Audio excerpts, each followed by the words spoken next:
After Bigg Boss ఒక notable film చేస్తున్నారు కాబట్టి so how is your experience with this film? Are you eventually connected with this film అంటే ఏం చెప్తారు? Yes, ఈ ఫిల్మ్లో నాకు నా ఎక్స్పీరియన్సెస్ చెప్తాను. ఫస్ట్ డైరెక్టర్ గారితో నుంచి స్టార్ట్ చేస్తాను. సారీ, అయ్యో సారీ, ఇట్స్ ఓకే. అంటే హీరో గారిని పక్కన పెట్టుకుని డైరెక్టర్ గారి పేరు చెప్తే నేను ఫీల్ అవుతానేమో అనుకుని అలా ఫీల్ అయిందేమో నేను అనుకుంటున్నాను. అది హార్ట్ టచింగ్. మేము అంత పట్టించుకోం, అంతే కదా, అసలు పట్టించుకోం. అసలు పట్టించుకోం. డైరెక్టర్ గారు చాలా మంచి వాళ్ళు అండ్ నన్ను సెలెక్ట్ చేయడానికి ఫస్ట్ అలా ఇలా ఉండే, కానీ తర్వాత సెలెక్ట్ చేశారు.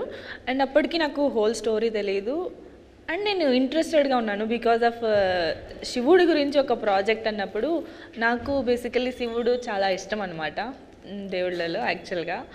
So I'm a fan of Shiva actually. And Shiva lord Shiva fan. And ఆయన స్టోరీ, ఆయన లవ్ స్టోరీ ఇవంతా నాకు చాలా వింటూ ఉంటాను నేను. అండ్ ఆయన ప్రాజెక్ట్లో ఒక క్యారెక్టర్ చేయడం, లైక్ అంటే శివుడు ప్రాజెక్ట్లో ఒక క్యారెక్టర్ చేయడం నాకు ఫస్ట్ హ్యాపీగా అనిపించింది.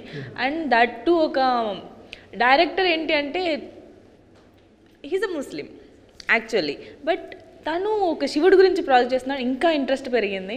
అండ్ నేను చాలా క్వశ్చన్స్ అడుగుతూ ఉన్నాను, అలా అలా ఇంకా ఎక్కువ ఇంట్రెస్ట్ పెంచుకున్నాను. దాని తర్వాత షూట్లోకి వచ్చాను.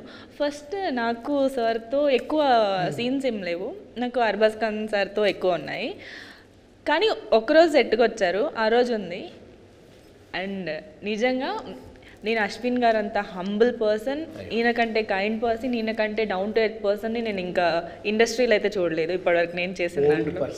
అంటే ఓన్ చేసుకుంటారు.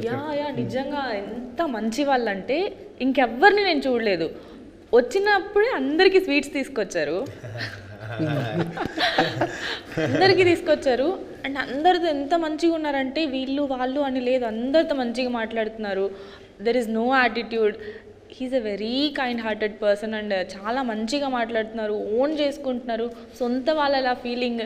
ఆ రోజే నేను అడిగేశాను, ఎందుకు మీరు ఇలా ఉన్నారు, ఎలా అడిగింది అమ్మ, నేను ఇలాగే ఉంటానమ్మా.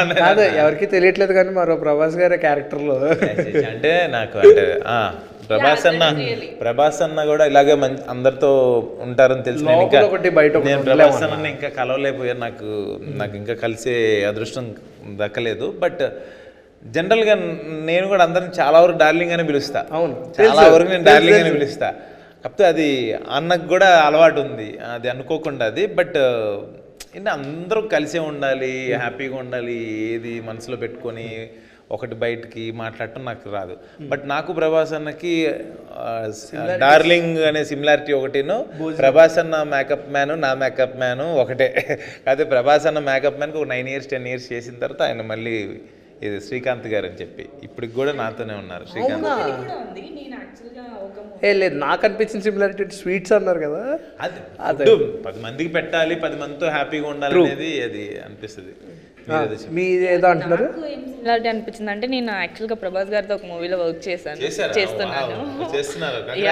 సో నేను సెట్లో ఆయన్ని చూసాను. అంటే లైక్ మీరు చాలా పోలికలు ఉన్నాయి, చాలా హంబుల్ పర్సన్స్ ఇద్దరు, కైండ్ పర్సన్స్. అండ్ అందరితో కూడా చాలా కూల్గా మాట్లాడతారు, నో ఈగో. ఆ రెండిట్లో మీరు కలుస్తారు మీరిద్దరు. మీరు షూట్ జరిగేది చెప్తే నేను వచ్చి అన్నని కలుస్తాను, కలుస్తాను.